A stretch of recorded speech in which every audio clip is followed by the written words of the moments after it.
It's time for a little Funky Friday. From their funky hidden headquarters, your hosts, Keith and Gary.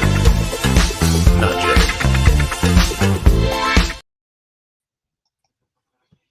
Good Friday, everybody.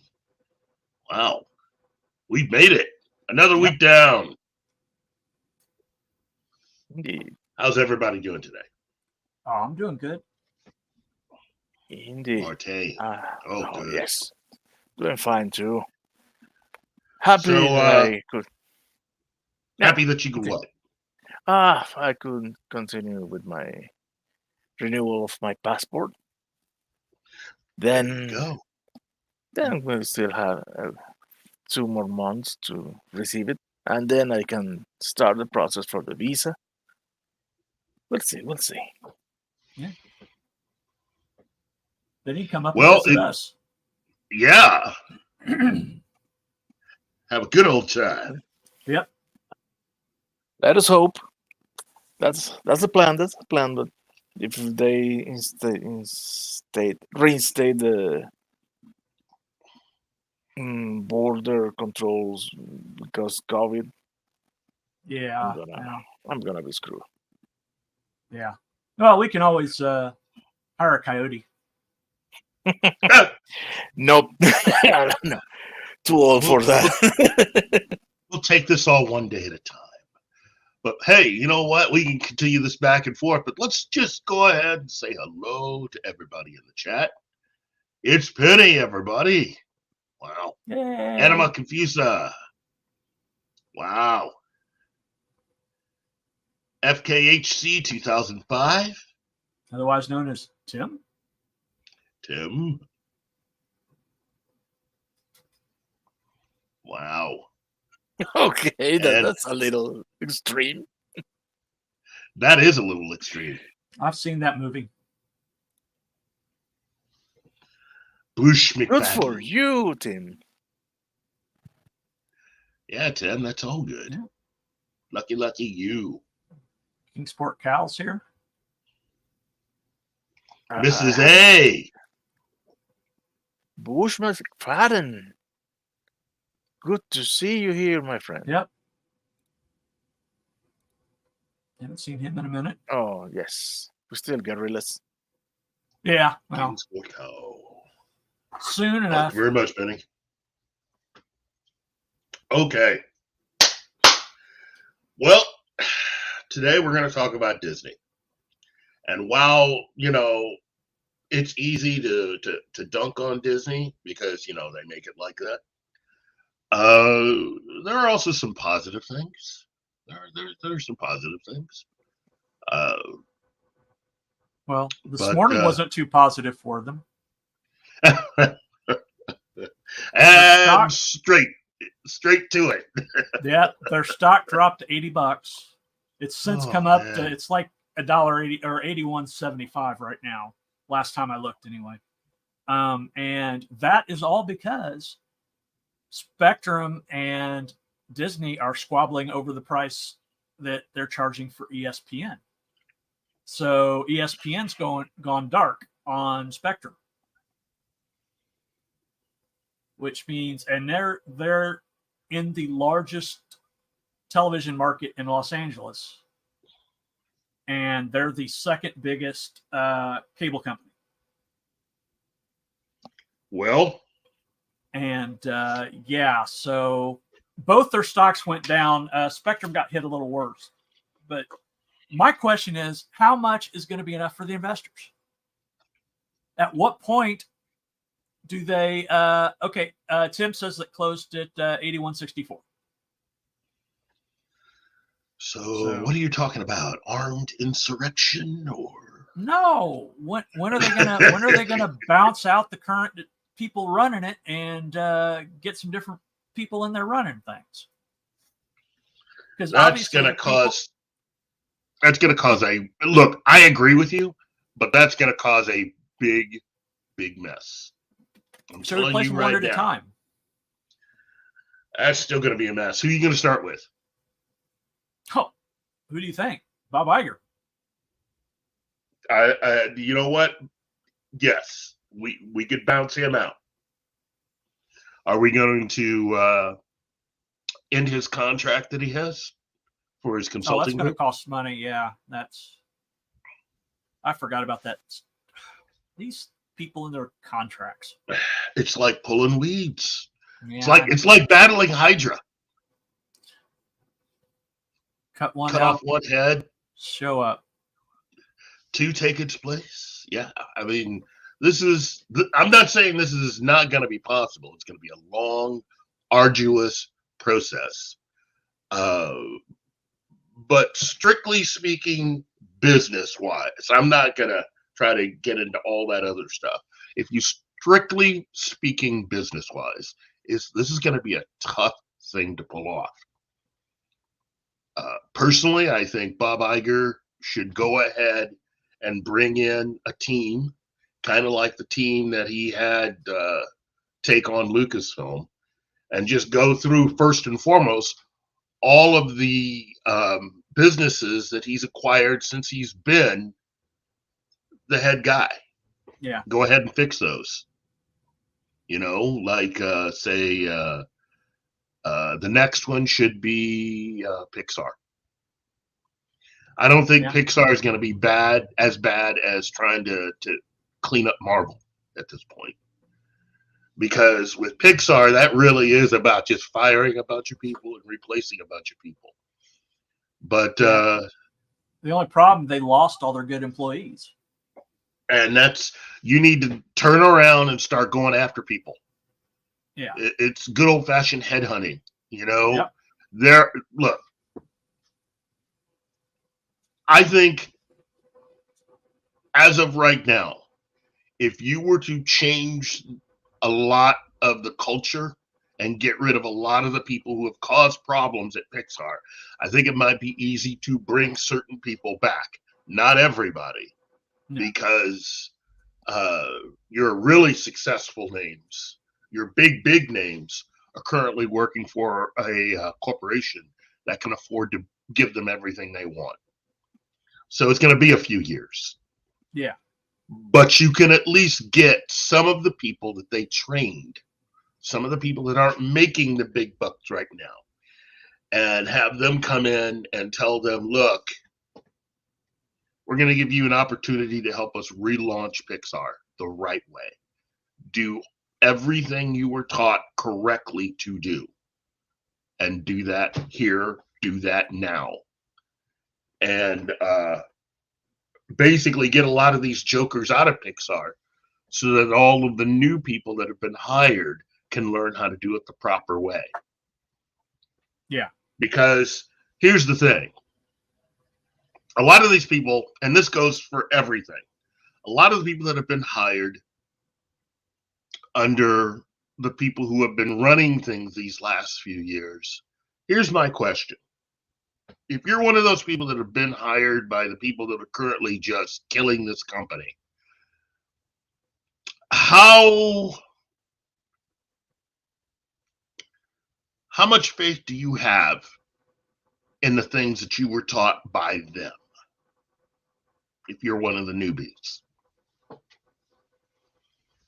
Seriously, how much faith do you have in what in the fact of what they taught you being something correct, being useful, being something that can actually help you grow as an artist? I'm not talking about a lot of the social political stuff. I am talking for what, the purpose of why you were hired for what you were hired. Yeah. Are you better? Do you really think so? Because everybody that you would think, or that a lot of them have thought are on the wrong side of these issues, quickly got jobs. Yeah. And I'm telling you right now, if you're on the wrong side of this, anybody from here on out that does get fired probably won't find it so easy to get hired someplace else. Nope. This is a game of musical chairs. And as things continue to go on, it is going to get harder and harder to find places for you to land, or in this case, to find a chair. Yeah. So, listen, we have AF Watcher here. Welcome. Yeah. Who has been commenting. So let's get to some of these. Oh, wait a minute. First, let's start with Shinaski's comment. It's called stockholder capitalism. Stakeholder capitalism. Yeah. Doesn't matter if you make money to a person that doesn't care if you make money. Yes. And so we go with what I like to call the Zaslow option, which is get out. Yeah. If you're not there for the sole purpose, the primary purpose for all of this, then that means you really don't want to be here. Get out. Well, they do. They want to be there because it gives them the power so they can push their agenda. Yeah, I know, but agenda is not really the main thing. You know, again, it's good to have a goal. It's good to have a purpose. It's good to even have your own personal viewpoints. But that is not the reason why Disney exists. So anybody that puts that up at number one, you don't need to be here. Yeah. Problem is that includes people like BlackRock that owns a significant chunk. Even BlackRock has to understand that you're going to have to make money sometime, or else they're going to find things getting kind of thin for them. Again, it goes down to the rule that I keep repeating, everybody: never, ever mess with the money. Yeah. It's like the Rolling Stones song, "Time is on my side."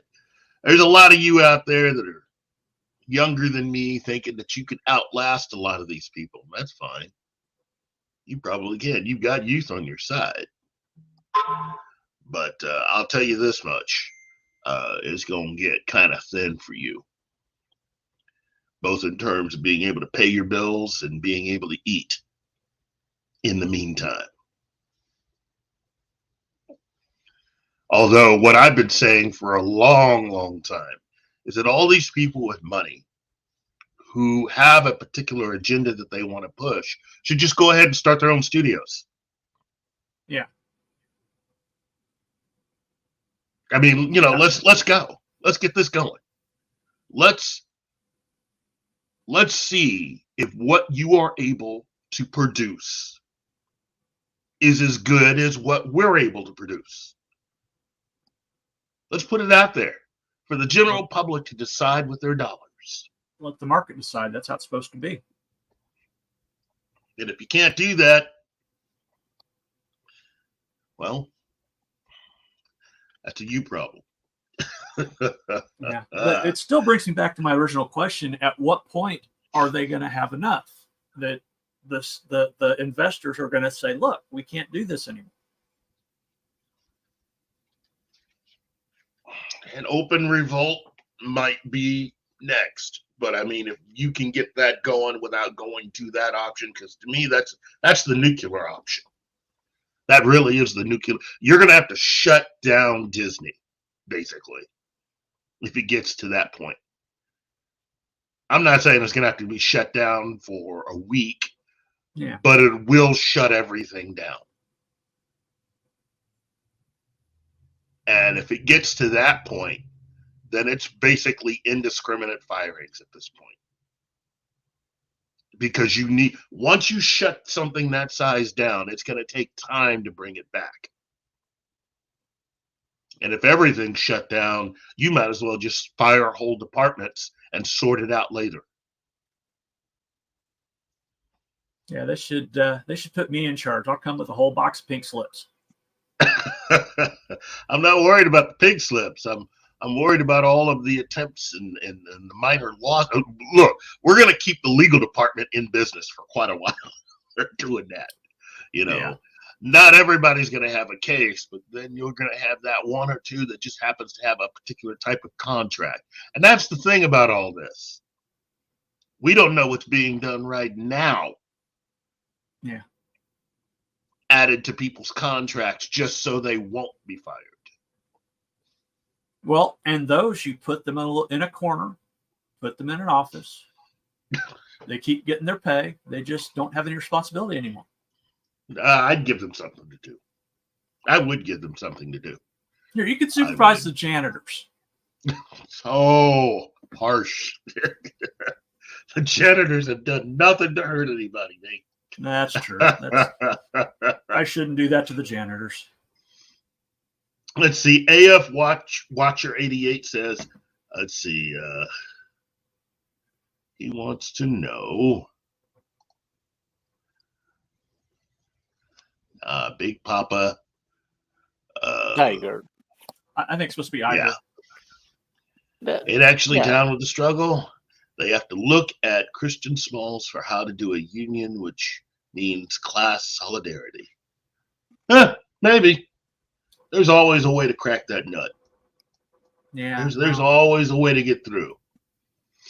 Let's see. Shinadsky says, wow, seize the means of production and run it into the ground. Okay. Otherwise known as communism. Yeah, that's what I was going to say. It's like, I don't know if that is really going to work, especially with the shareholders. Yeah. Let's see. AF Watcher. And prioritizing talent above all else gives different people their chance.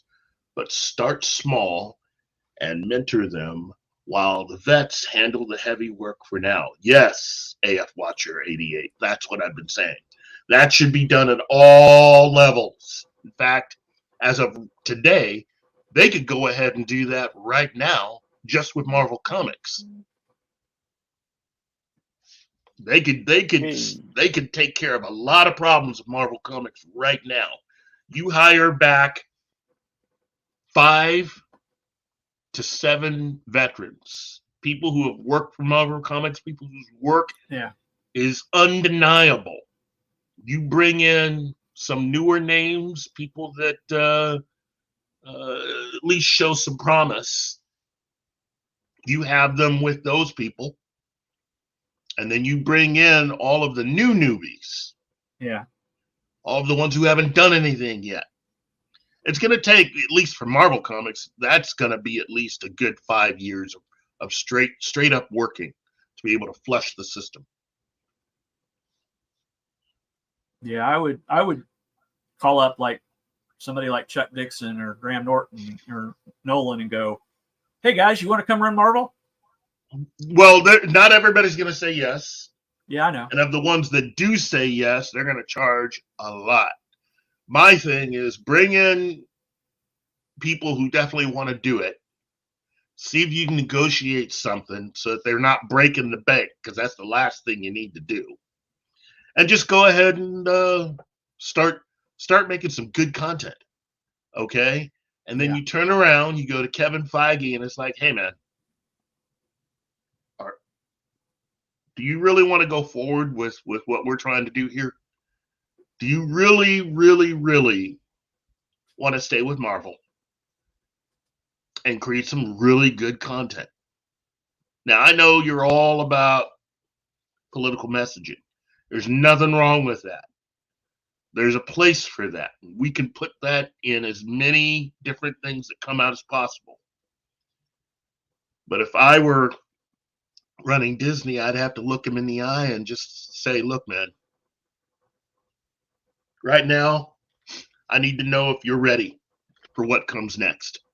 Yeah. I need to know if you're ready to make money and entertain fans. Hey, Tim, reanimating Stan Lee ain't going to do it, my man. Because Stan didn't do it by himself initially. We'd have to bring back Ditko. We'd have to bring back Kirby. Well, yeah, I'm okay with that. I'm okay with that. The first person Stan Lee called up before he got into doing his relaunch of Marvel was Jack Kirby. That was the first person he called. Yep. My thing would be I would temporarily separate Kevin Feige from Marvel Comics and just have them off. Once you bring in the vets, you let that whole thing run itself for about another year. without Kevin Feige doing anything. Yeah, Anima. I've been saying that for years that they need to put Keith in charge. Oh, whoa, whoa, whoa, whoa, whoa, whoa, whoa, whoa, whoa, whoa! That's a lot there. That's a lot to handle. That's a lot of people hating me at one time. Which, wow.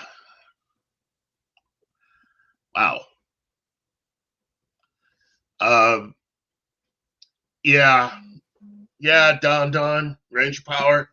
That's back when Marvel actually seemed to know what it was doing, you know? And care Sorry, about money. I'll be back. I just think that at this point, I'm not sure if the current people who are running the entirety of Marvel truly care about Marvel. Because that's the difference right there. Marvel is not what it once was. And even if you're someone that's enjoyed everything they've ever put out, you cannot be honest with yourself and say that everything that has happened since the end of Endgame has been top quality. There's been too much money spent. There's been more effort put into attacking fans, which again, I've never understood that as any kind of positive thing for any business. You know, if McDonald's stood up one day and said, you know, the only reason why things aren't going so well is because all the people that like to come to McDonald's are a-holes, and they don't want to be good customers. They don't want to do what we tell them to do, and so we think they're all horrible people. Not only will that stock suffer, you're going to see people boycott McDonald's.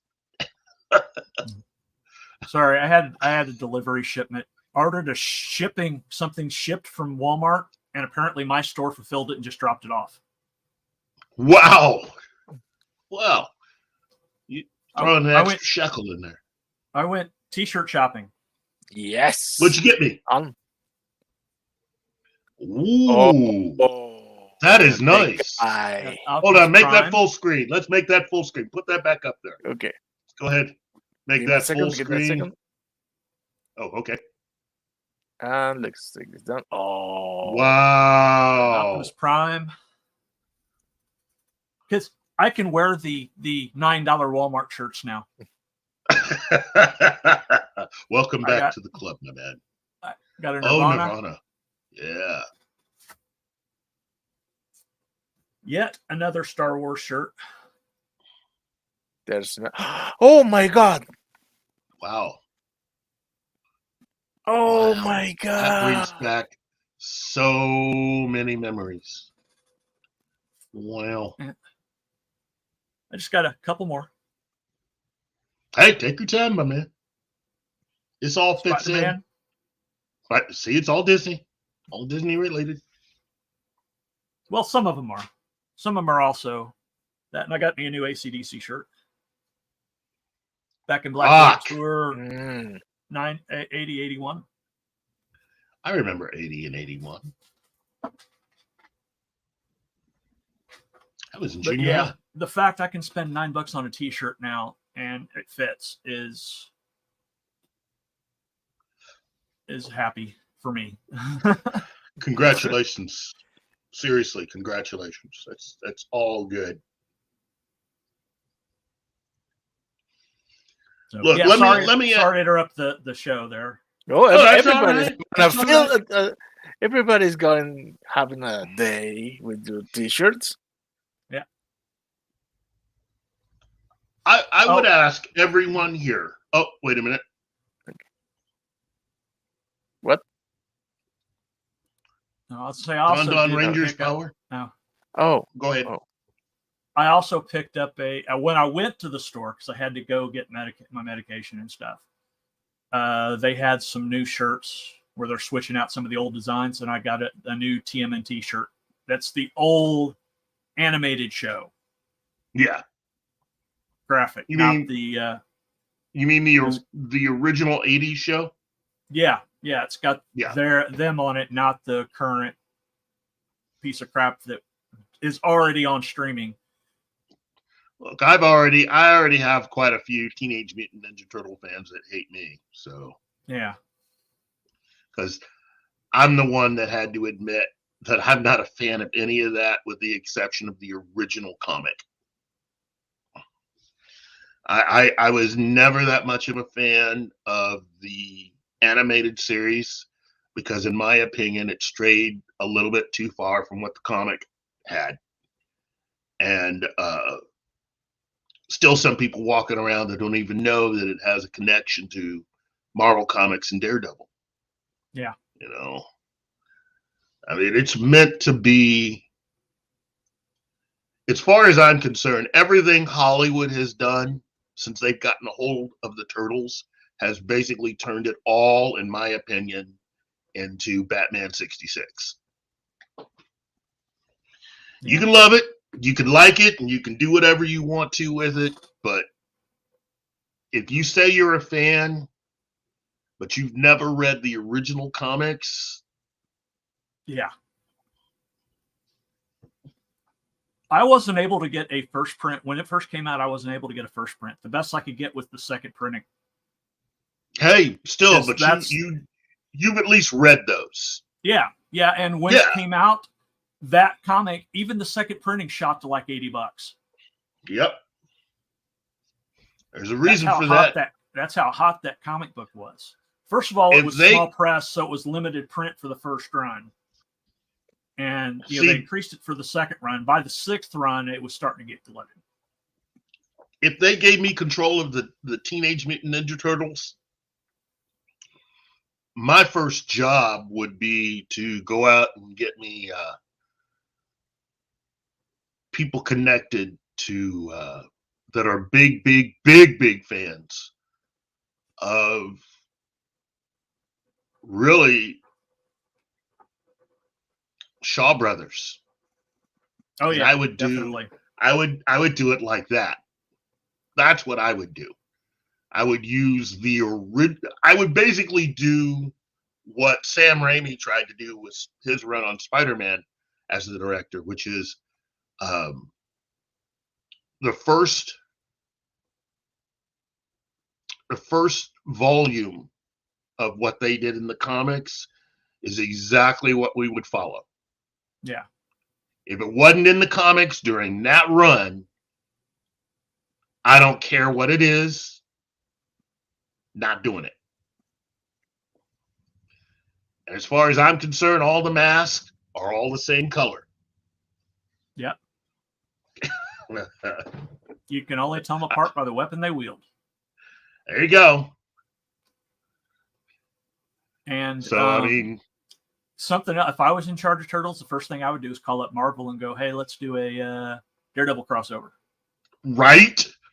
Look, nothing against DC, because you know how I feel about DC, but can you tell me, seriously tell me, you actually decided to do a Batman Turtles team up and never once crossed your mind to do a Daredevil Turtles team up? Against Predator. Man. No. Well, it doesn't have to be against Predator, but I mean the story, if you know the Daredevil origin and how that basically is connected to the origin of the Teenage Mutant Ninja Turtles, it's one big giant story. Yeah. And Don, I'm with you, man. I do Yeah. love DC and Marvel. Okay? I mean, Batman's my favorite character. If I had to pick a team, Fantastic Four is my favorite team. And Jack Kirby should be given credit for constructing stories for Fantastic Four. It wasn't all Stan. I don't hate Stan. I just think there were a few shitty things about his dealings with certain people, and that Jack basically was right. That's all I got to say. I still believe Stan is the man, but Jack was right. Yeah. Well, it's like the show we did last week that Kirby and Ditko are the foundation on which comics is built. Yeah. Yeah. I mean, they are part of the original formula for bringing Marvel Comics back to life after they were out of business for a few years. That's all. Yeah. Small Time Republic. These days, they would have Splinter fall in love with Stick if there was a TMNT Daredevil crossover. Yeah, given the way some things are being run right now, you're probably not wrong. But again, I would go with the Shaw Brothers idea because they haven't tried that yet. You put together the original team that put together the Matrix films, and you give it all a Shaw Brothers type of flavor, that movie is going to rule the box office. That's what I'm saying. Oh, and for those of you out there that are Turtles fans that don't know who the Shaw Brothers are, SHAW, Shaw Brothers, come on.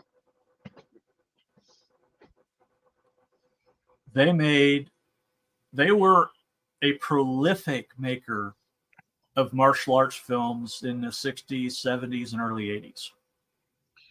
If you give it that kind of flavor, yeah,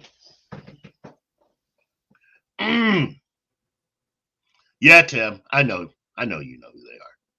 Yeah, I might have. Or you can go with John Woo. No, that's okay. We don't need any doves flying around in the TMNT movie. I just had a pizza delivered, and he comes walking out with the pizza with doves everywhere. Yeah. Maybe for the sequel, but I think a lot of stuff could be done better. And again, that would be really good for Marvel Comics. Yeah, I got a crazy Marvel idea. needs help right now. What? Get Tarantino to do a TMNT movie. Oh. What? Just remember Kill Bill. Repeat that. Remember Kill Bill. Get Tarantino to do a TMNT movie based off the original comic. Somebody better put a pillow under Tom Connors. I think he's going to faint, y'all.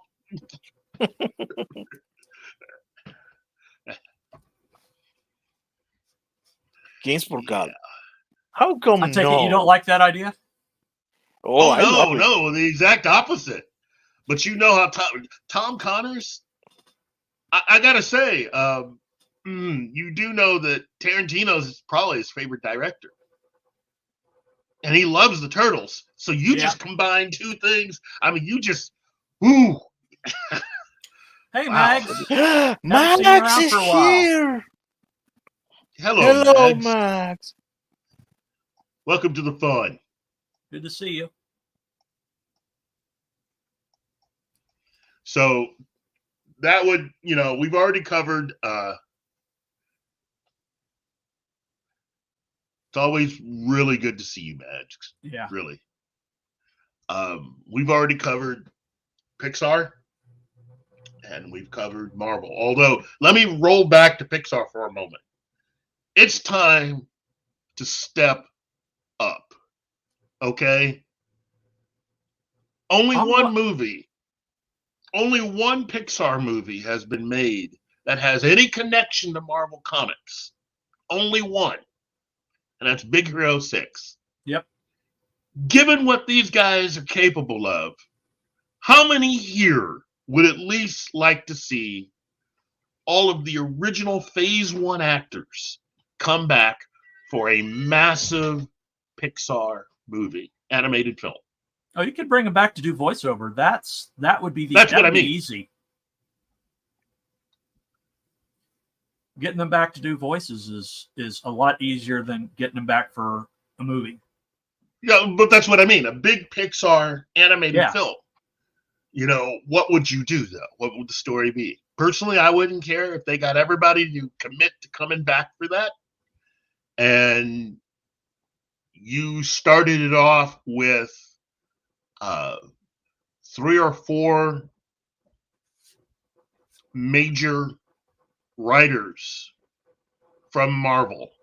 None of these current people. Anybody hired No. within the last 20 years, you're disqualified automatically. You can't work on this. Well, this is from the last 20 years, but I would do AVX. Get the people that you're going to have play the X-Men do the voices, and introduce them in animated form, and then they come out in the movies. And you got Avengers versus X-Men. You do Avengers versus X-Men? Yeah. I would do an animated version of Alex Ross's Marvels. Yeah, that would be awesome. But I'm thinking what was something that you could spin off of and have more life than just that,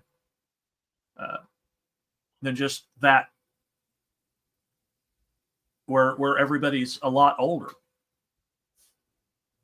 You know, if you do it when they're in their prime, you could spin off other animated movies from the property.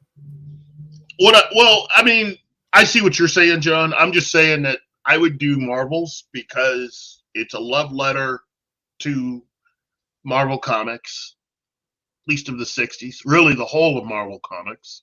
Yeah. Because some people forget that the early part of that story starts with a lot of the original Marvel heroes that had been around for 30 years by the time Fantastic Four #1 was printed.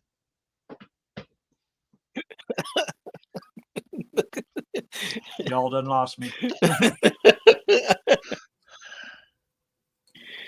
Yeah, I'm sorry, Kingsport Kyle. We're going through all of the companies that Iger brought in and how we would try to fix them. You know, which would that would help Iger out because again, it's going to be next to impossible to get him out. I mean, you go ahead and fire him. He still has his contract for consulting. So basically, Disney's going to continue to pay him one way or another. Yeah. So why not just find a way of getting him to work in a way that works with you rather than against you? Yeah. Tim just looked up Shaw Brothers and looked at some of their films. Oh. See, we're winning fans. Yep. That box set that they came out with. There was a huge Shaw Brothers box set from many years ago. Good luck finding it for under $3. Oh, geez. And that's just DVD. That's not even Blu-ray. Yeah. It's just DVD. See, Tim, now you know what we're saying, man? You do Teenage Mutant Ninja Turtles. The first year as a comic, that first run, Shaw Brothers style. Yeah. It's over. It'll be insane.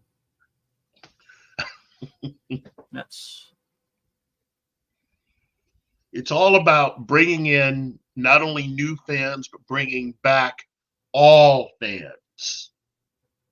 And once you do that, and once you get everybody back, then you can go back to doing what you were, some of this other stuff. But you need to get fans back. You need to win fans back. The irony's lost on them, the fact that they all scream about inclusivity, and yet they alienate half their fan base. Yeah. Yep. And again, one would think, given who I am, I'd be down for a lot of what they were doing. the thing is that it's not about getting the right people in there. It's not about getting the people with talent in there, truly. No. It's about getting people that happen to agree with a particular point of view, which doesn't always match up to talent. So it ends up hurting the product that you put out there. Victoria Alonso is a good example because she was in charge of post-production. As far as I'm concerned, I've just decided to lay blame for all of the visual effects, the bad stuff that's happened since the end of Endgame, at her feet. Yeah. I'm sure the people behind the Flash over at Warner Brothers would go, "Hey, we'd like to do that too." I know you. I wish you could, but you know. Yeah, I'll blame Victoria Alonso for the Flash. Why not? Yeah, some of those visual effects looked Victoria Alonso bad. So. Yeah, that was. I knew as soon as when I watched it, I knew that okay. Yeah, Zaslav said, "Okay, we're not putting one more penny in this thing." Yeah, he'd had enough. I don't blame him, you know, because by the time, I personally think that by the time he actually sat down to watch the Flash movie for the first time, they had already handed him the full bill, which is, yeah, this company, it's about $7 billion in the hole. Remember, this is the guy that walked in day one and fired all of the problematic people right off the bat. I'm sure his heart kind of stopped. It's like, what? What did I buy? Hold up. Why didn't you tell me this when I was buying this?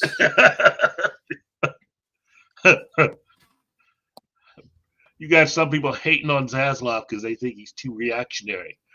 I think I would have gone even beyond that. Oh, yeah. I'm not saying I would have invited certain employees to the Red Wedding, but yeah. I would have invited them out to dinner, black tie affair. I would have waited until everybody's had enough to eat and handed my guy next to me. I would have handed him my jacket and taken the baseball bat, and we would have started having a conversation about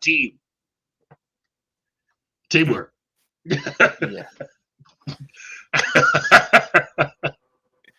Yeah. Oh my. What? That would take you a long time, though, to go through all those people. Oh, you don't have to. You don't have to take them all out. You just need one. That communicates pretty effectively. But back to Disney. Yeah. Oh, that's all right. There's a lot to talk about. I mean, a lot of this connects to a lot of other things in all of Hollywood. And if a lot of you out there haven't figured that out by now, you know, this is a problem with the entire entertainment industry at this point. It's an entire incestuous web of deceit and lies. Anima, I'm not going dark. I'm just trying to be very funny in a dark way.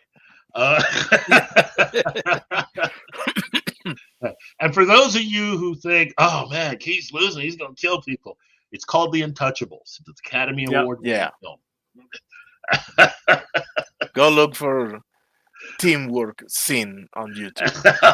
Untouchables teamwork scene. Oh. Ooh. That's classic. Yep. It's all about sending a message. The other thing, actually, that's a different movie. That's a DC movie. I know. All about sending a message. Yep, that's the joke. This town deserves a better class of criminal.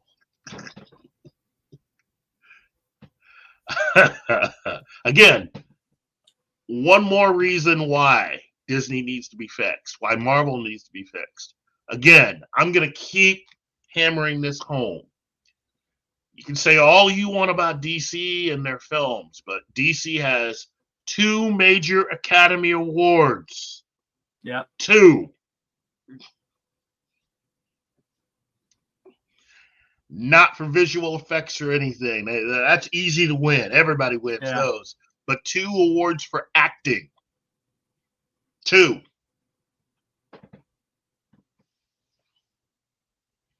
Yeah, and both of them won since the year 2000. Yep.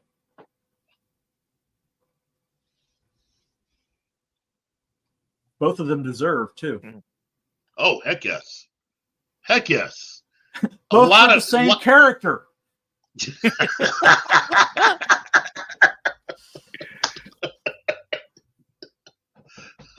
Yep.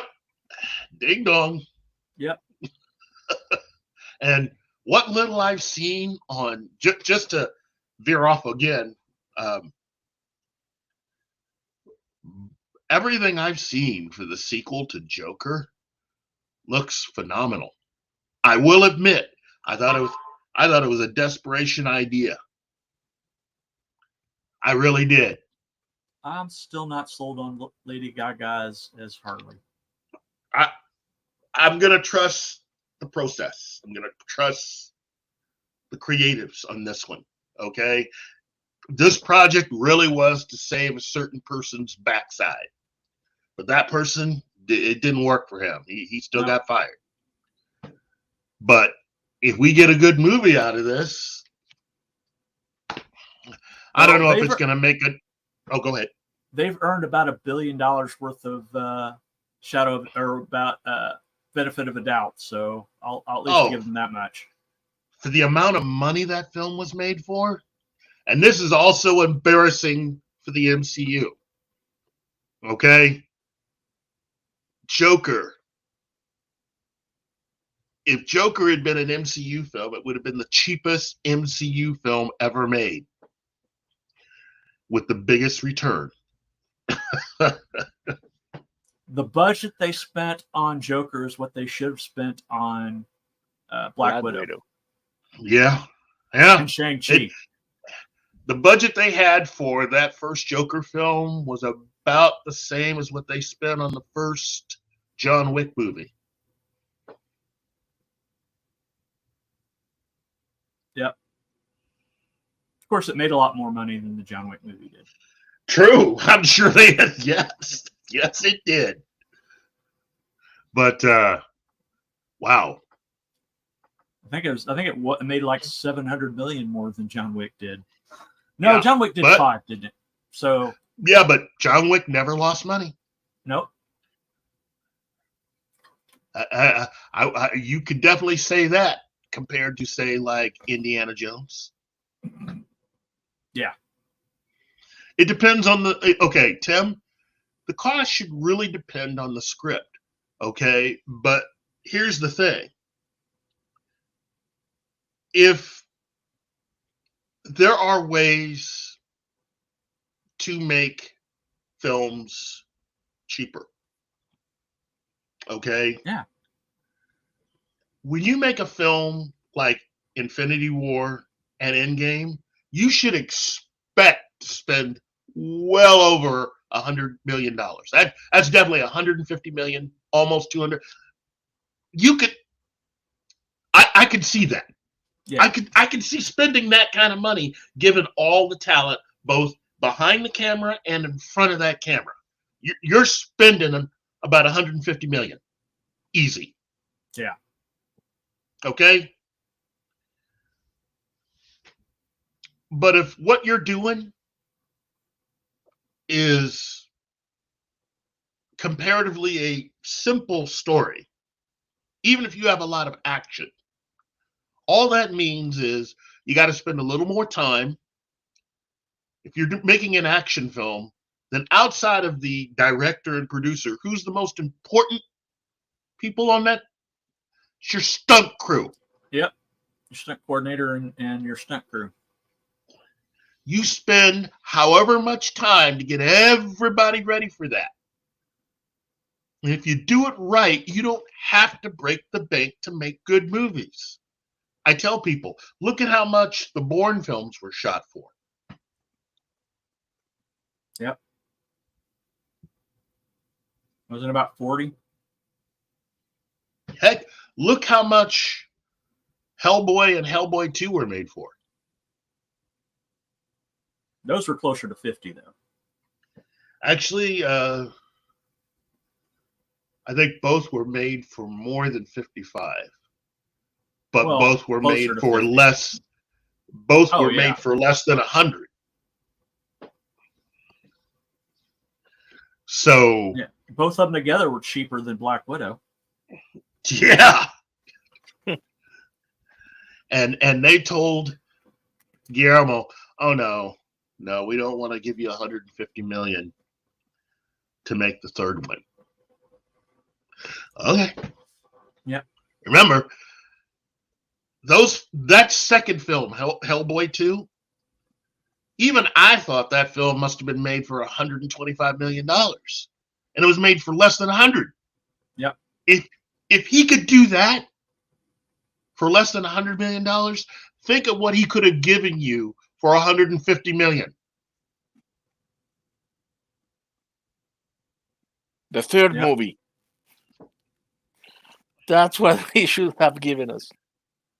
Yeah, but he wanted to. They told him no. He got turned down. He turned in, he had the script, and he told them how much it was going to cost. And they balked at that. Now, to be fair, both Hellboy films didn't exactly set the box office on fire. I get it. I understand.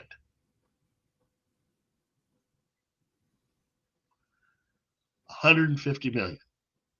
Yeah. And remember, the team that he had to help him on that second Hellboy movie is the same team he had with him when he approached Fox, and I think it was Universal both, about doing a Hulk television series. He was willing to do that with that team. Oh, I'm sorry.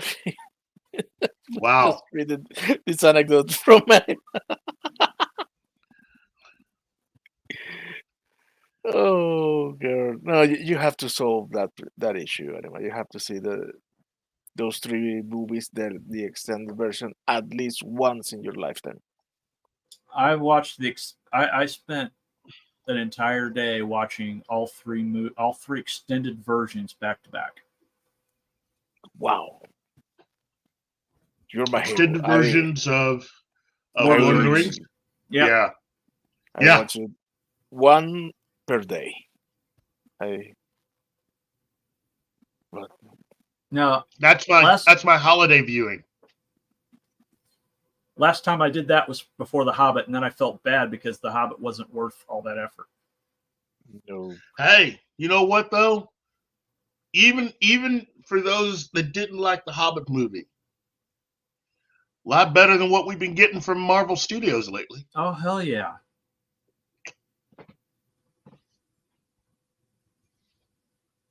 I'm just saying.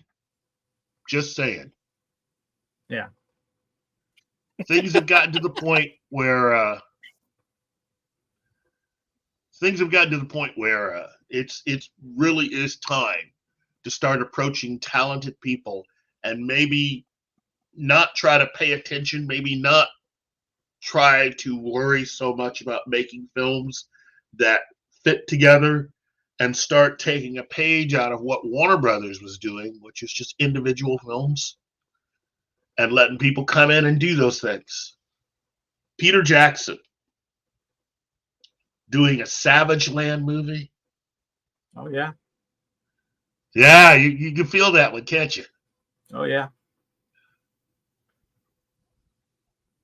I would almost reboot Shang-Chi and bring in one of the Bond. In fact, I would go out and get Eon Productions and say, "Hey guys, work a little magic with this. Do Bond.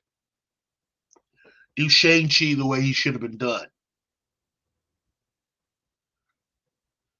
Yeah. I don't even. Krakoa, no.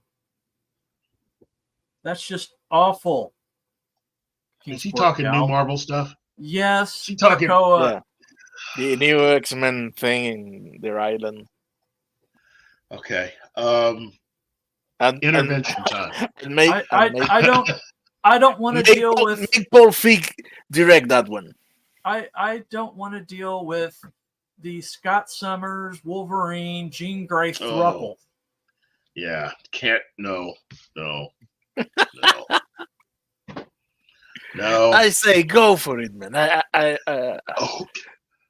If you're going to torch something, torch it till the end. And we know where Martin sits. He's an anarchist, everybody.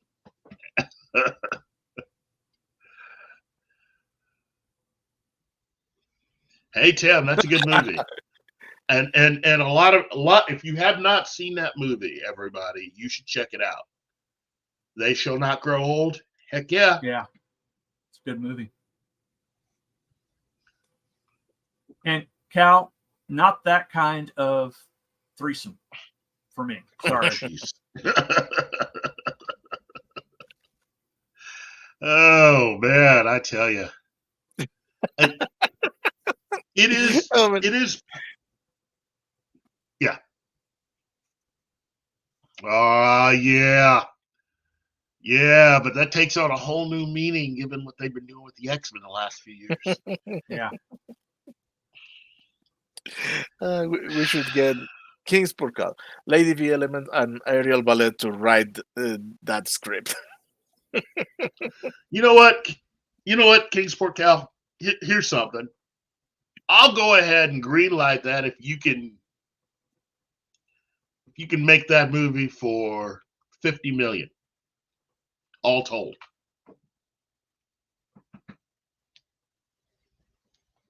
Yeah, this is the generation or era of X-Men where nobody actually dies because they're constantly recording their memories at all times.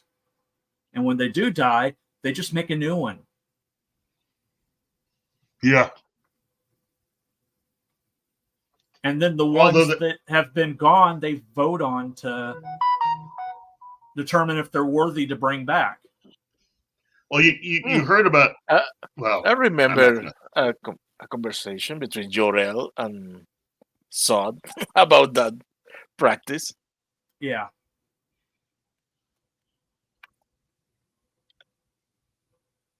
Okay, Farnsworth is here. Hey, Farnsworth. Really? Man, we're cooking with gas today. Oh, I could see that. That means I get strong guy. There is so much stuff that can be done with the X-Men. We could almost make it like the last 20 years have never happened. And since it looks like they're going to reverse what they did to Bobby Drake, I think things are going to be looking kind of different a year from now with the X-Men characters. They're giving Bobby Drake a girlfriend? We don't want to put it like that. We want to try to soften the blow for those that aren't ready for that. That was too big of you, that John. They're gonna give him a person friend. Yeah, it happens to be a woman. So, well, I'm sorry. I'm not going to soften that blow. It's never should have happened in the first place. That should have, if they wanted to have, I'm all for them having, gay representation. They've already got it. His name's North Star. It's called new characters, people. Yeah. Yeah. War Monkey. Monkey, one of our favorite monkeys. Yeah.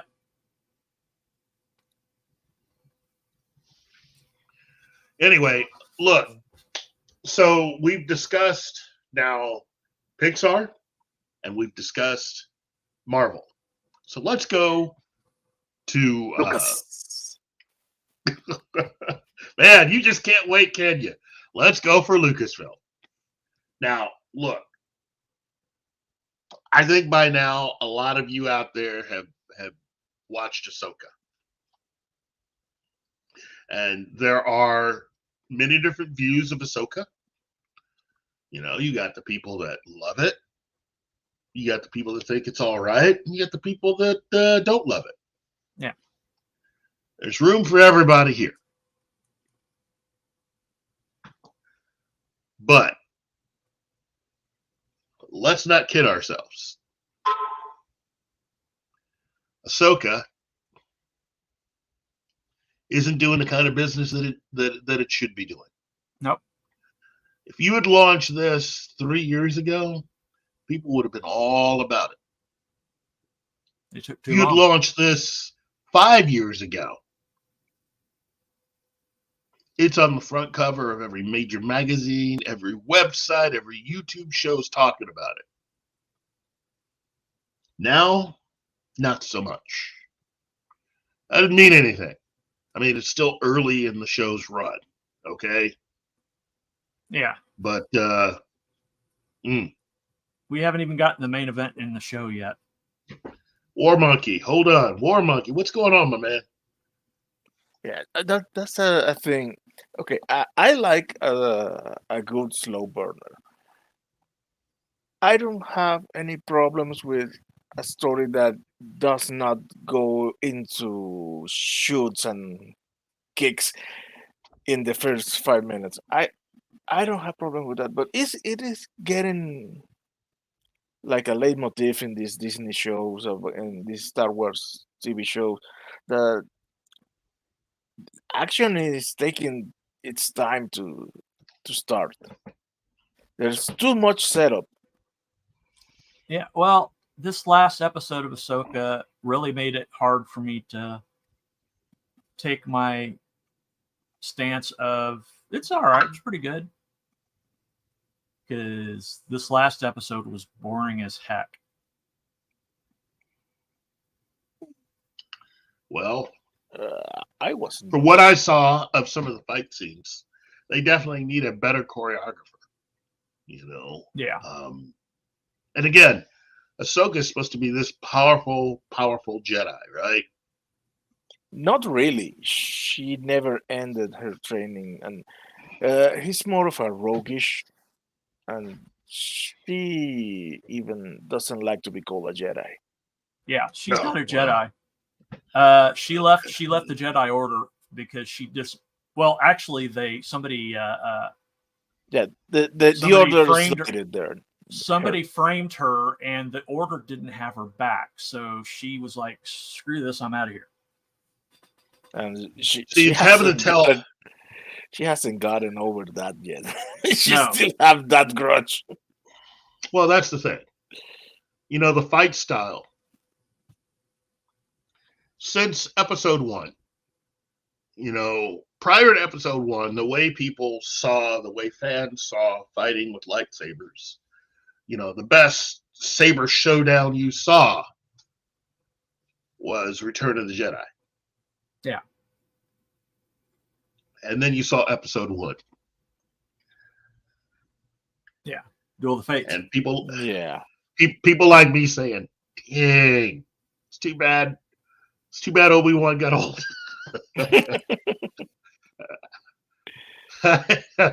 And then you see Dooku, who is older. True, but I mean, Obi-Wan. I mean, look. Darth Maul has a lot of fans. Yeah. Oh yeah. But there's 2 Darth Mauls now, and that's because of Obi-Wan.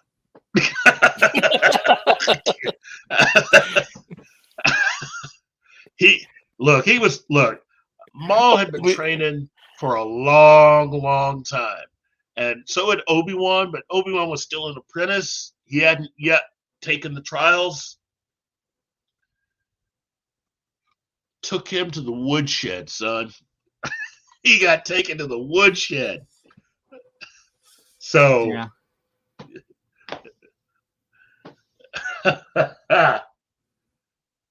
Yeah, that was back when lightsabers could actually do damage to people. Yeah, I keep hearing that there's a magic thing that certain people can use to when they get run through that it's a scratch. I guess nobody taught that to. I'm sorry. Yeah. Sabine should be dead. It was right here, right in the center of, right under the sternum.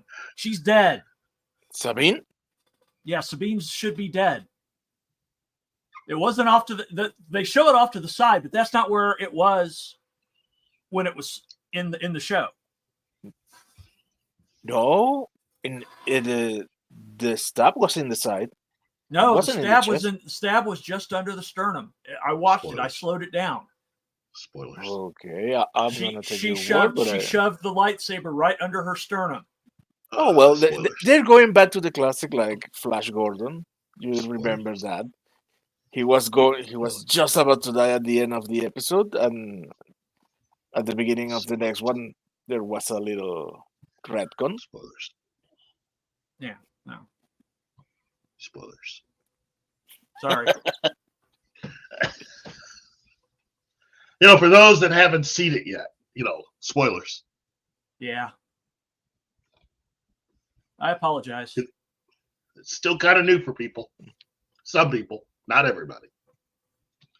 Then again, to be fair, some of us haven't exactly watched. Let's see. Wow. Oh my! Wow. Thank you very much. Look, everybody's had something to say.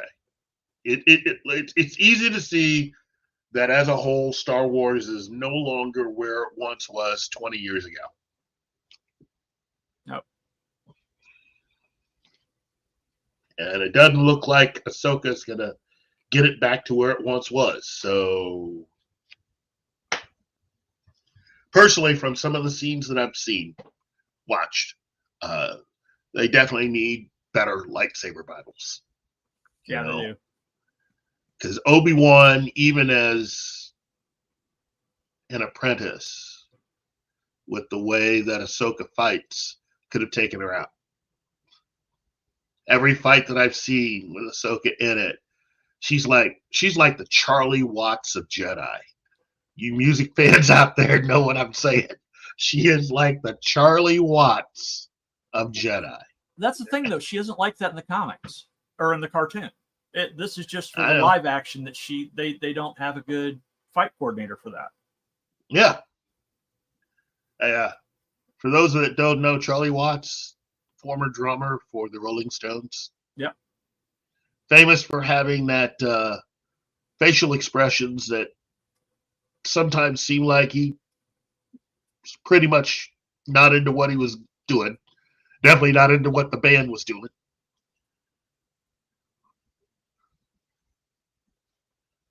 But yeah. But no, but the thing is that, and the speed is so slow. They could have at least sped up the film or something. Well, at least a little use of the Force to grab a few things. I mean, look, obviously it looks like Ahsoka has not mastered the art of being able to crush mechanical beings without having to really engage them too much. Yeah. Something that at the time of where this takes place, Luke has already mastered that one. Yeah.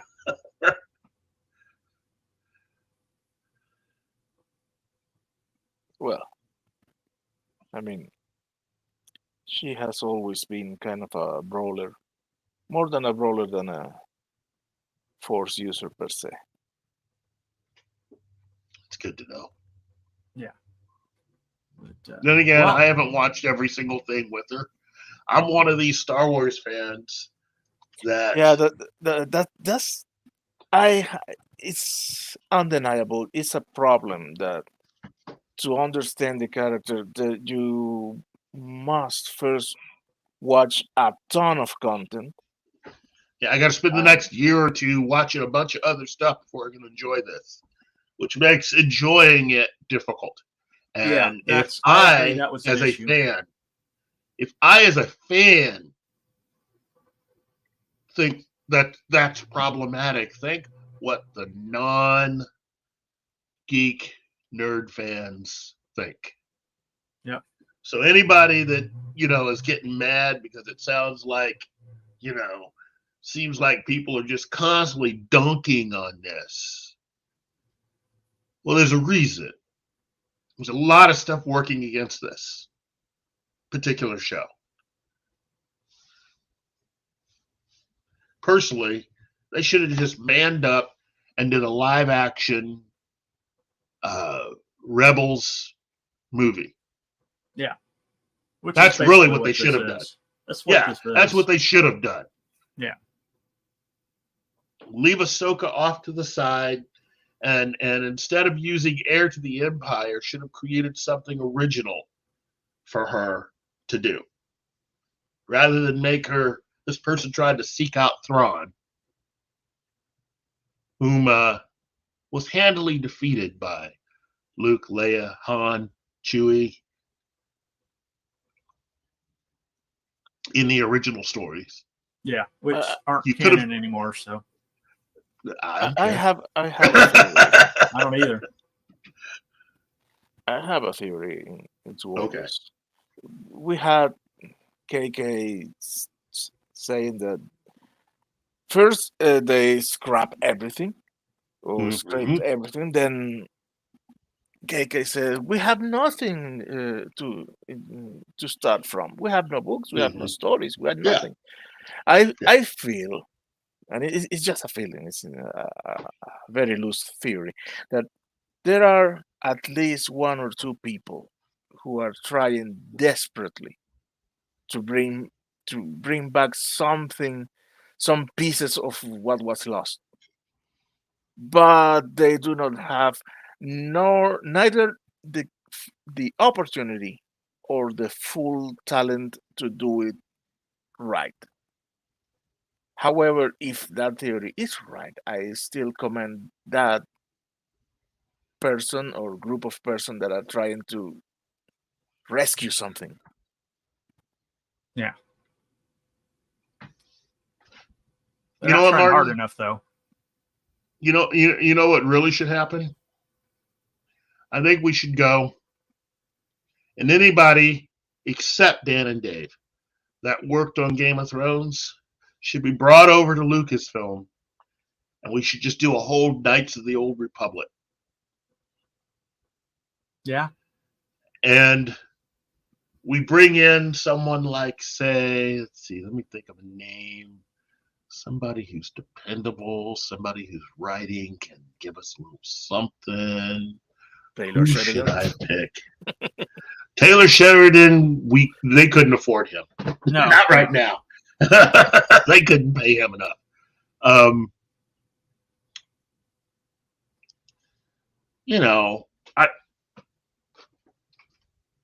I think if you do something like that and you have the right kind of people doing it, you could get a lot of people really interested and invested into Knights of the Old Republic.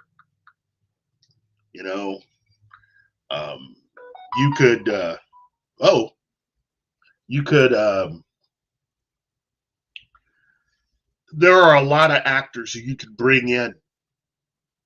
Many of them, even if you have to put in some of the actors from Game of Thrones, I'm sure they would love to reunite to do this. Oh, yeah. I'm not saying that you had to hire the cast, but you could hire a lot of people that have appeared in that and do a Knights of the Old Republic miniseries.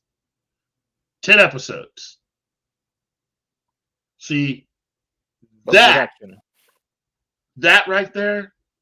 The first person I would sign is the guy that played Jaime Lannister. There you go. That right there, that's $150 million right there. Yeah. If somebody were to told me they were doing that and they were going to spend, it's budgeted at 150, I'd go, okay. Okay. Yeah.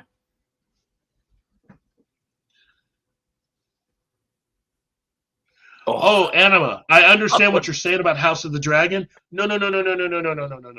Everybody currently on House of the Dragon stays on House of the Dragon. But there's a lot of people that aren't working on House of the Dragon who I would put on this. Like I said, everybody but Dan and Dave. Dan and Dave can go back to working on whatever they're working on right now. You know? Yeah, they can go back to stay in the Wendy's drive-thru. Oh my goodness. John just got brutal. What do you mean he just got? Wow. Every time he says something, it's a bomb. I mean, he just went fatality. House of the what? House of of those things that are not real. Oh, wow. Wow. Yeah. Oh, there's That was so hardcore. It's like, oh man, it's George R.R. Martin after he wrote the Red Wedding and calling up John going, wow, that was hardcore, dude. that was just hardcore.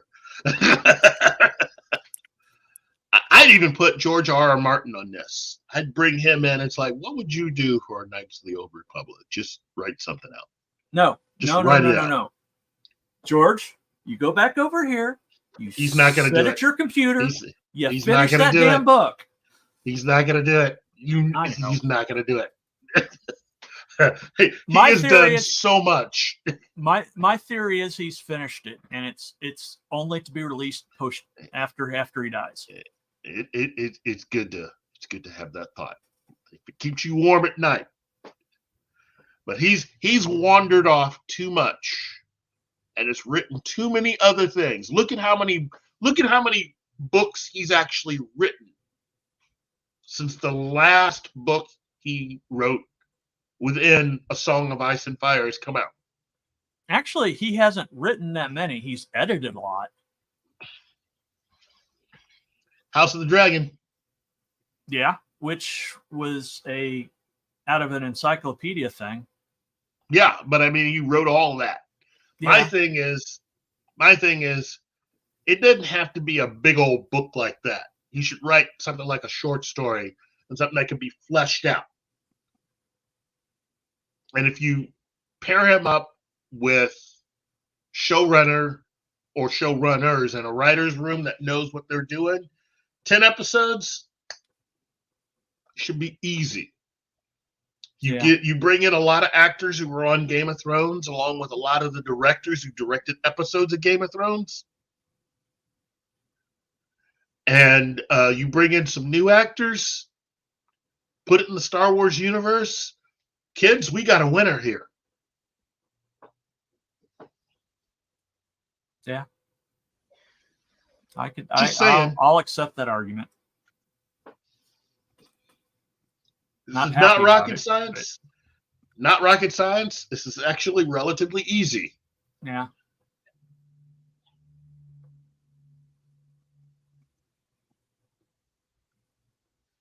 But what do I know? I'm just a fan on a show with my friend Martin. What do you know? You're and the Grim Reaper himself, John. Who keeps just killing folks every time he drops a bomb. I mean, Wolfenheimer. Oh, jeez. I mean, he slays every single time. So much so that Baba Yaga calls him up and goes,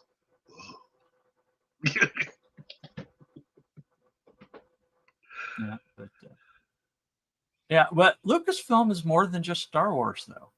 It is. And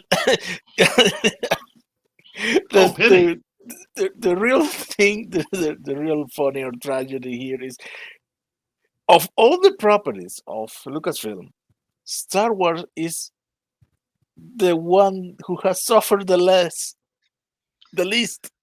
Yeah. Because Willow, it was so bad that it won't be seen ever again. Oh, geez, that was bad. Legally. What little I saw, I couldn't stand. I just couldn't. I couldn't take it.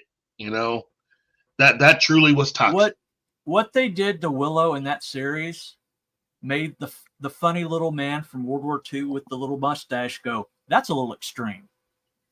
Oh, geez. Oh, my goodness. Oh, wow.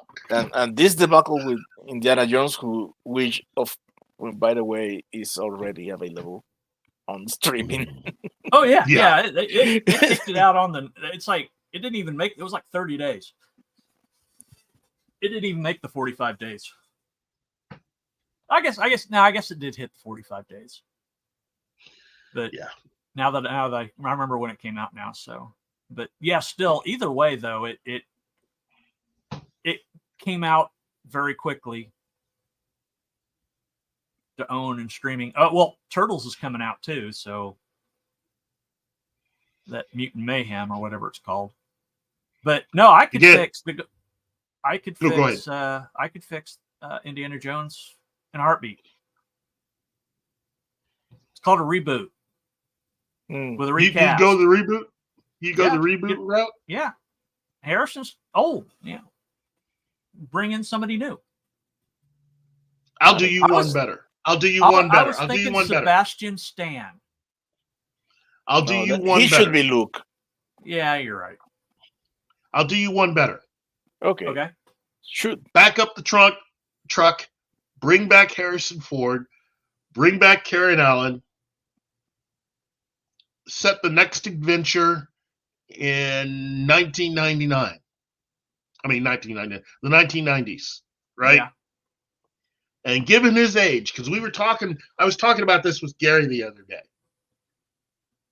Mutt, given how old he was when you met him, and that was what, 1957? So you bring back Indiana Jones, you set it in the 90s, you have David Duchovny play Mutt.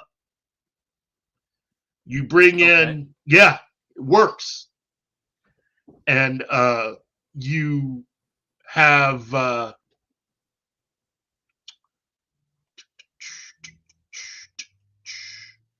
you go ahead and have Ki-Hu Kwan reprise his role as Short Round, Mr. Round. And you have you give Indy a daughter. And that was from his relationship with a certain woman from Missouri. And, by then, Mutt would already be married and have kids. His daughter would already have been married. Yeah. And you play, because this is really what Harrison Ford wanted as an actor. He wanted exactly what Patrick Stewart wanted. Everybody wants to kill off their characters. They want a great death scene. Now, I'm not saying that we're going to kill them off in this movie. What I'm saying is that this is the final adventure. And we're going to get a chance to see the Jones family together on one last adventure together. Because we all know when Indy dies. Yep. And next 200. You have one last adventure with the entire Jones family set in the 1990s. That way, Harrison is the proper age. You don't have to do any makeup. You don't have to do nothing. He's at the age he is right now. Really would make a good adventure in the 80s. But by the time you ramp all this up, he'll be old enough to have it take place in the 90s anyway. So, and then the added thing about having David Duchovny in a movie about the 90s. Think about it, kids. Yeah. But playing the adult Mutt. See, I'm more of the let's reboot it, let's bring it, let's keep it set in World War II. I'm all about it. No, I agree with you, John. But this is how I would do this first. Because take the bad taste out of everybody's mouth, out of everybody's brain, and give it one last adventure. And do what Kathleen Kennedy and all those others neglected to do, which is add more characters. Because it's like one massive family reunion. The thing, look, I can say this now because the cat was already out of the bag. Karen Allen gave an interview where she let it all out, basically. That Steven Spielberg's idea, his script, was vastly different than this particular film.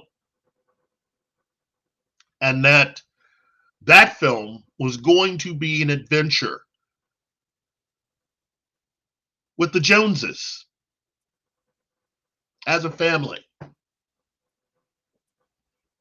And she and Harrison have great chemistry. They have since Raiders, you know. Since Raiders, they have had great chemistry. And so why not? Why not do an entire film where they're together? They're a married couple. They have a son. What's so difficult about that? Everybody would love to see them together. Yeah. I know I would. And they wasted an opportunity to do something spectacular, something that was hinted at or talked about in the Young Indiana Jones Chronicles. This is the same company that had Carrie Fisher still alive, Mark Hamill's still alive, and Harrison Ford still alive, and didn't put them all on the screen at the same time. Yeah. Together in a scene. Together in a scene. At least once.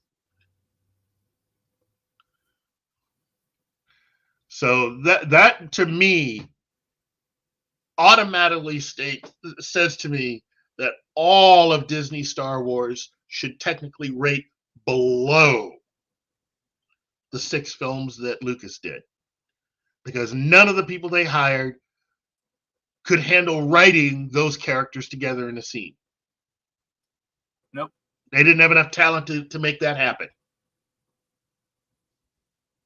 Not only that, they make sure they couldn't do it by killing Ham. Well, Harrison wanted out. He's never really hidden that fact. But I would have given him a way better death than the one that they gave him. And if you're going to kill him off,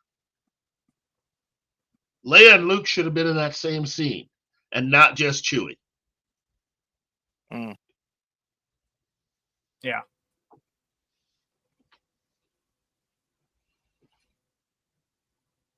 So there are ways that you could have gotten so much more out of this. And they just went for what was expedient. What is this? And stuff that isn't going to last. It's stuff that's going to age very, very poorly. Yeah. A majority of this stuff already produced is aging badly.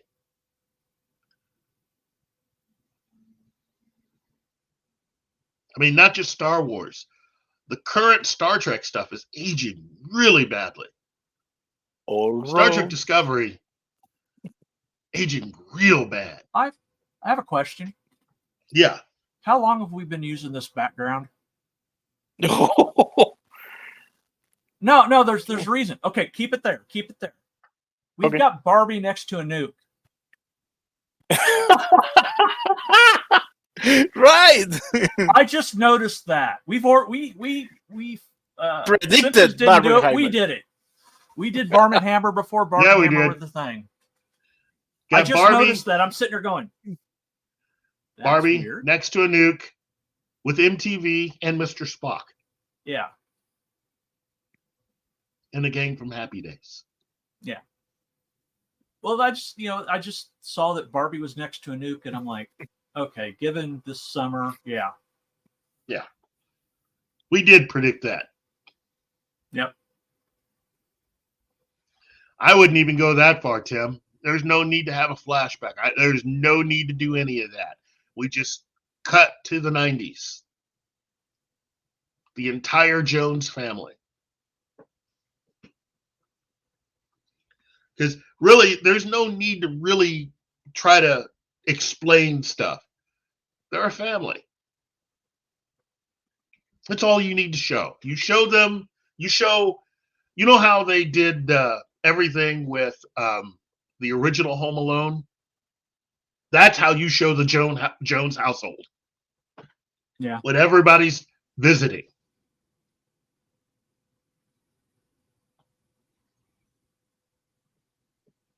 That's how you do it. Or how they did the Christmas Story movie a couple of years ago. That's how you do it. Again, if Kathleen Kennedy had thought it through. That would require Kathleen Kennedy to have a thought. I'm not going to do that to her. I'm not going to do that to her. I'm just thinking that if she had thought about it, this movie should have been set in the 80s, and you should have done the big Jones family adventure if you are not going to use the script from Steven Spielberg. Yeah. And make it about family. Oh, wait a minute. That's not something we're wanting to push. I mean, think about it. That's one thing you've never seen. You're building up to it. You know, Indy's a bachelor who one day in one movie realizes, no, he's a dad. Chances are he's probably fathered other kids. My whole idea was, you know, maybe the same thing happened with Willie Scott, and that's how he got a daughter. But he's got a son, he's got a daughter. They've got families, they've got kids. Boom. So it goes from Indy being by himself, Indy and Marion, and their kids and all their grandkids. It's a huge adventure. And it's the kind of movie that would really appeal to Steven Spielberg because he's dealt with that kind of thing before. It mixes together everything he's good at. Yeah. Family, action, adventure, and a decade you wouldn't expect. And instead of writing Indy as a loser, you write him kind of like the way that his dad was. He's not going to have all the answers, but he's not going to be an idiot. Yeah. And if it's an adventure that... Oh, go ahead. No. Please finish that thought. If it's an adventure that's going to involve his entire family, what you're going to show is that certain traits definitely are passed down. I mean, you got that idea with Mutt. So you can be sure that the grandkids are going to have a little something going on, you know. Well, Cal, we'll get to the Writers Guild and the Film Actors Guild shortly. Oh, yeah. Okay. It's great. Now, what were you going to say, Martin? No, that exactly that John said that we Film Actors Guild. No, we should go to that because we only have half an hour left. And let's get and to the that. AI. And Keith, I think you had very ominous things to say about the use of AI in entertainment. Well, yeah. What I was saying the other day about Doomcock's latest video, which should frighten a lot of people. If you haven't had a chance to listen to Doomcock's video, which I think he posted yesterday, he has someone associated with Disney, in this case, a particular writer that is written for the MCU. And he didn't want to say who it was. Gave an interview about AI and basically stated, look, they've already used it. They're already using it. Yeah. Okay. But the disturbing thing is that the kinds of people who are now in the industry, the people who seem to really have no clue which way it's up sometimes, are the ones for whom AI is learning from. And that ultimately we are more than likely looking at a future with AI where the entertainment that results from that, from the use of AI, is basically going to turn everything it produces into basically CW level. And that in some ways, the CW really was an experiment on how to do this. So, yeah. Yep. So we could say that the real problem for Hollywood is the actors' strike, not the writers' strikes.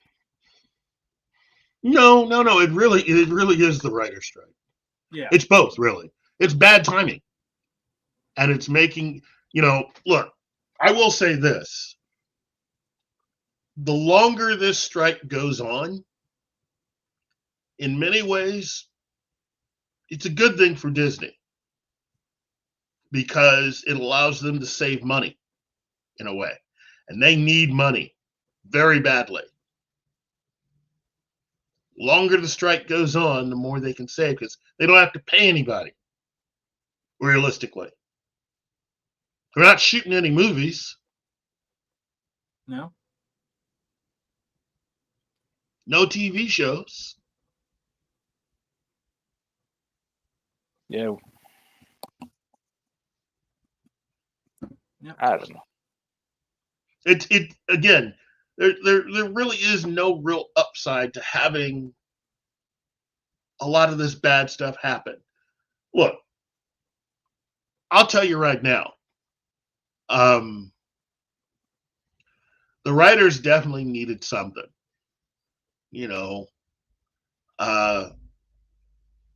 They definitely, if things had continued the way that they were, yeah, they have every reason to be pissed. But Disney at this point, they are just having to put out too many fires at this time. Yeah. So the strikes going on all the way to the end of the year, into next year, might not be a bad thing for them. Well, they're already using force majeure to cancel contracts. That's right. And just think of it this way: they are about to get hit with something else. With all of the visual effects companies, many of whom have been working with Marvel, wanting to unionize. Yep. So let's say everything gets worked out. Writers are good. Actors are good. You're going to still meet with a delay because the visual effects people want to get what's coming to them. Yeah. Thing is, things should have changed for the visual effects people long time ago. Yeah. Long time ago. They have not been treated right in a long time. And it is safe to say that a lot of this in entertainment going on right now, even outside of Disney, that they have contributed greatly to a majority of the entertainment that we've enjoyed. And the fact that they are still having to demand certain things. And it didn't help that Vicky wasn't good to work with.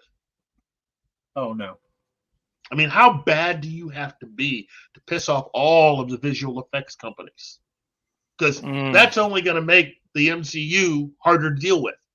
These companies Vicky Alonso banned. I mean, they already don't like the MCU because of that.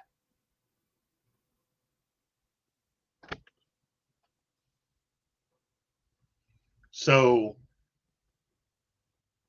it's a bad situation.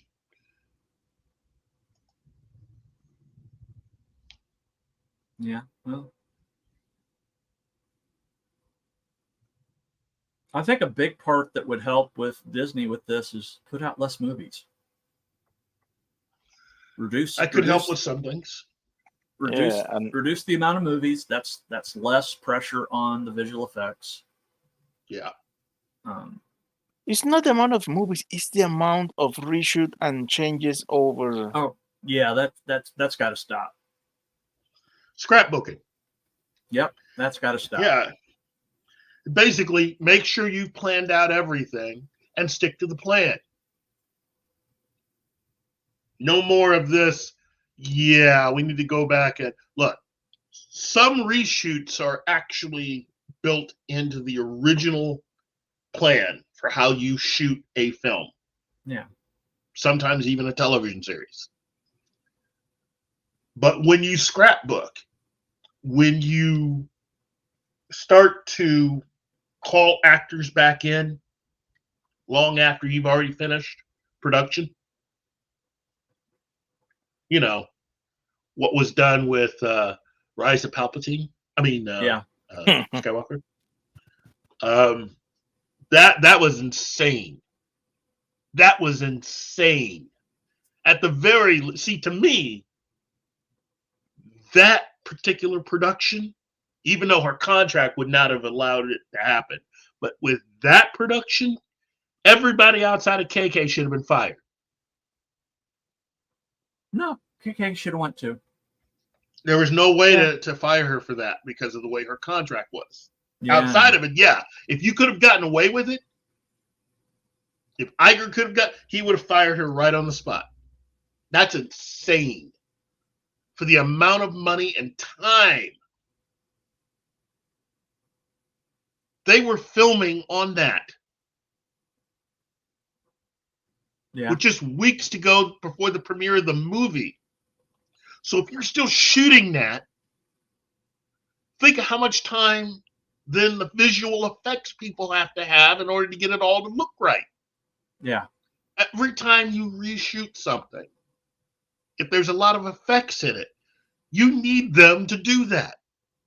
And you got people who've been kept from seeing their families. And I get it. Some of you will say, well, that's their job. Yeah, okay, but within reason. Well, I think at a certain point in production, like when principal photography is commencing, that's the end of the rewrites. No more rewrites. You shoot what you got, and that's you can. This is the reason why. You can bring in writers to punch up dialogue, but no changing complete scenes.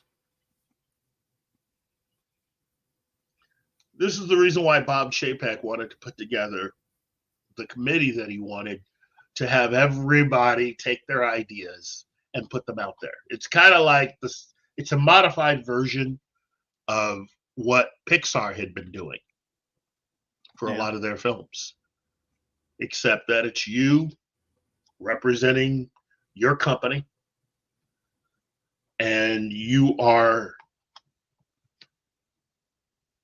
kind of putting it out there, kind of pitching these ideas that you're going to be working on and having to justify the idea and the amount of money being spent on it. Yep, I agree. Kevin Feige is not out of the hot seat in that respect. It is unreal how much money has been spent scrapbooking all of starting with Phase 4.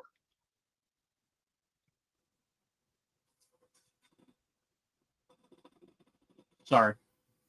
That's all right. Everything that happened with Ike Perlmutter. I will admit, Ike Perlmutter, personally, I don't agree with his politics and certain views that he's held, about, certain people of a certain sex, certain race, not being able to sell. It's not something that I'm comfortable with. But you know what? The one thing he did get right was making Kevin Feige jump through hoops before he spent money. And he was so tight-fisted with the money, he was even tight-fisted with what was offered during all of the interviews, the press interviews for movies. All I'm saying is you need to get back to some of that, Mr. Feige. That, or they should just probably bring Ike Perlmutter back and put him over you and make you have to justify to him what you are spending. Yeah. Well, they won't bring Perlmutter back because then they'd have to admit they were wrong. Yeah. And they can't do that. Because it's just not in their DNA. Because if you're a CEO, chances are you're a narcissist at some level. Yeah. I mean, Iger obviously is. Even Chapek was. Even Zaslav is. Well, but yeah. You have to have that. That's like part of the job requirement to be a good or a CEO at that level. And a billionaire. Yeah, and a billionaire. But it also means that they never admit when they're wrong. True, but they also know, at least in the case of some, it's not easy for them to spend a lot of money on just one thing. They're good at justifying how they spend it when it comes to business. And that's really what all of this is. It's business. Yeah, that's what it should be. And whether you like it or not, at least the first phase of the MCU, money was not a problem. Oh, no. They were basing on it. So, anyway. Yeah. They were basically printing money for the first 3 phases. Yeah. Well, not so much for everything thereafter, No. Hello, awesome one. The butcher bills come due. I mean, that's a party that could have kept going. But people got stupid. Yep.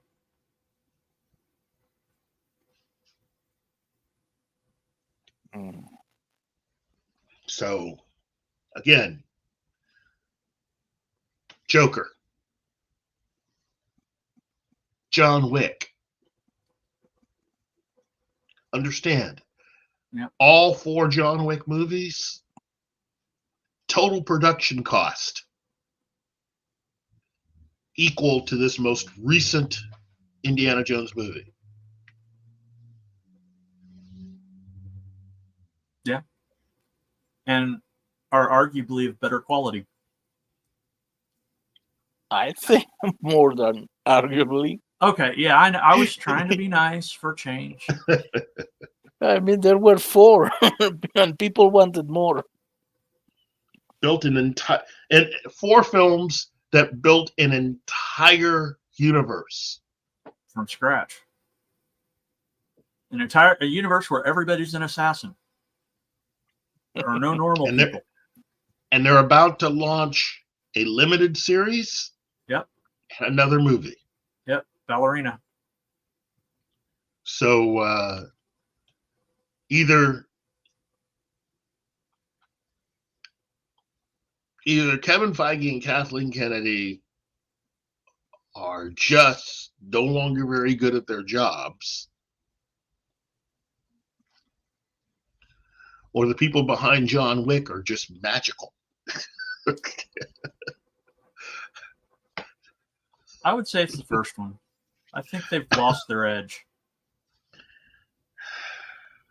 And in the case of Kathleen Kennedy, I don't think she really ever had it. Well, although she's good at getting coffee, I hear. She's going to get her awards. Hey, I get that, Anima. I do get that. But you know what? I would take this film over any of the other Star Wars films most recently put out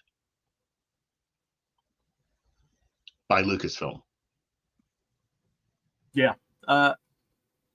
None of the stuff that Disney's put out since Endgame, I've rewatched. That goes for a lot of other people. Serious. Yeah.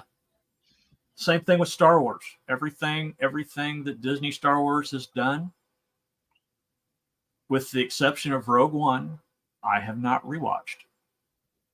Rogue One was the exception. And that's because it was a story you already knew the end to. And like a lot of other things, I mean, really, it's the reason why so many franchises are dead. Yeah. You know, Star Wars, dead. Or I don't want to say dead, but it's not operating compared to the way it was before Disney purchased it. It's not operating optimally. It's on life support and a coma ward. Anything, it can go both ways. Star Trek especially is not that good. Doctor Who, not that good, although Doctor Who has an opportunity to get better. They're already, no, all the stuff coming out about, no, they've already, Doctor Who, I don't think they're going to save.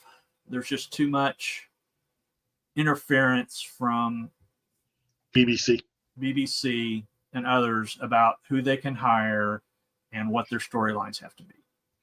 Yeah, that's sad.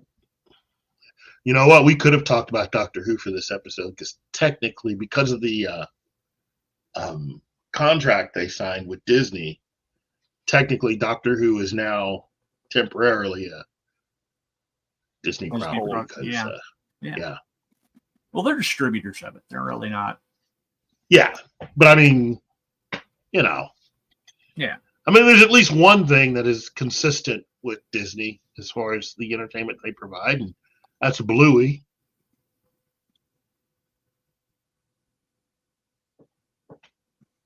Good stuff. Yeah, well.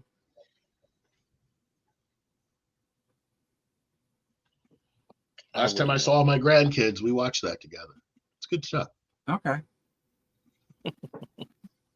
Well, as long as something's good. See? Yeah, Shinatsky, I realize that. Although I agree with Script Doctor, though, that there's still a good chance that they may not make the next movie.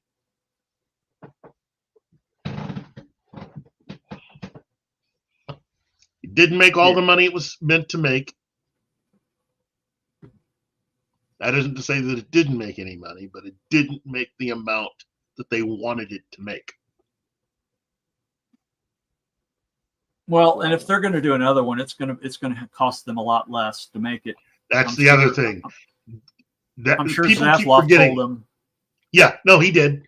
Zaslav gave them their new marching orders that if there is to be a sequel to the Batman, that budget's getting cut severely. You're looking at 75, no more than 75 million. Yeah. The script has to be tight. There is to be chemistry between Pattinson's Bruce Wayne and whoever the female lead is. Chemistry. Yeah. And something tells me that Well, the it's thing going is, to be an attempt to try to fight a lot of that. you can write extremely tight Batman scripts that don't require a lot of special effects. You know, they'll require some, obviously, but you know, your important stuff will be fight choreography. That's the way it should be. Yeah. You know, that's the way it should be. And again, I get it. There's a lot of you out there that really did enjoy that movie.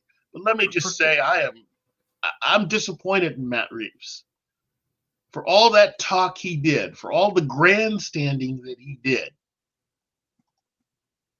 to get out of using Ben Affleck's script, which again, everybody that has read it says it's probably one of the best Batman scripts to have ever been written. And to turn in the script for the Batman, that thing needs at least another 2 or 3 rewrites. Yeah. That was not a well-written script. And for goodness sake, get a Batman who can move quietly and not sparkle. Okay, again, League of Shadows. Yeah. And I don't want to hear he was brand new. No, this is after he's been trained by the League of Shadows. Yep. He's already come back from overseas. Yeah, he's already come. He's supposed to be the man. He's already got the reputation in Gotham too, as you know, amongst the criminal elements that hey, the weirdo dressed in a bat will come after you. I guess the unwritten rule for all the criminals is if you're robbing somebody, you got to wait until Batman gets there.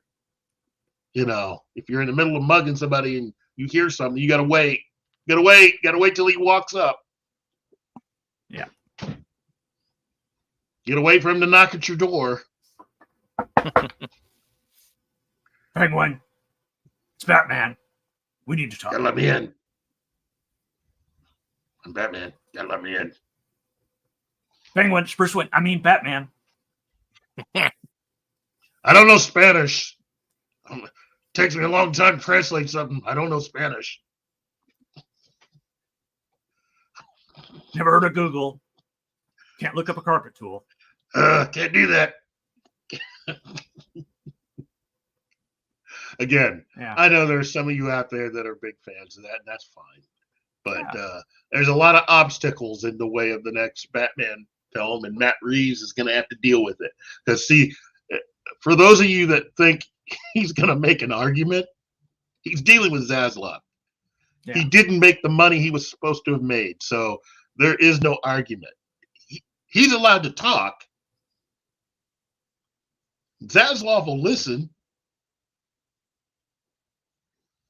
And then tell you what the law is. That's right. That doesn't mean it's going to change. And if he and Pattinson can't deal with it, they're allowed to walk. Yeah. Wow, look at the time. Yeah. Indeed. That went quickly. Well, that did go quickly. So I want to thank everybody for listening. Man, we had a nice crowd today. Everybody was just fun, interactive. So let me just go ahead and thank Penny, Anima Confusa, Tim, Boosh McFadden, Mrs. A, Kingsport Kyle, Shanatsky, AF Watcher 88, Don Ranger Power, Zax, Small Time, Republic, the Double M, Magitech Mags, Farnsworth, War Monkey, one of my favorite monkeys, and the Awesome One. Yeah, good crowd. So, yeah, where can people find you next, John? Right here tomorrow, Saturday morning fun time at 2:00. CST? Yep. Yes. Central. Wow. Marte, I guess you'll be here too, huh? Indeed. You can count on that. Okay. I'm looking Good forward to it. expected. Me too. Yep. I think we got a good subject if we do what we're talking about. That is Strippers in correct. Star Wars? Oh, Yeah. Okay. with blackjack. Yeah. I built my own Star Wars. We build our own Star Wars with hookers and blackjack. And no, we're not talking about Canto Bite. Ooh, tried to forget that. Anyway, well, for John, Martin, our good friend Gary, take care of yourself, buddy. Yep. He's still recovering. I have been Keith, and this has been TGIF. Don't forget to like, share, and subscribe. And we will see you tomorrow with Saturday morning fun time. Good night. See ya. Come on! I'm doing a show!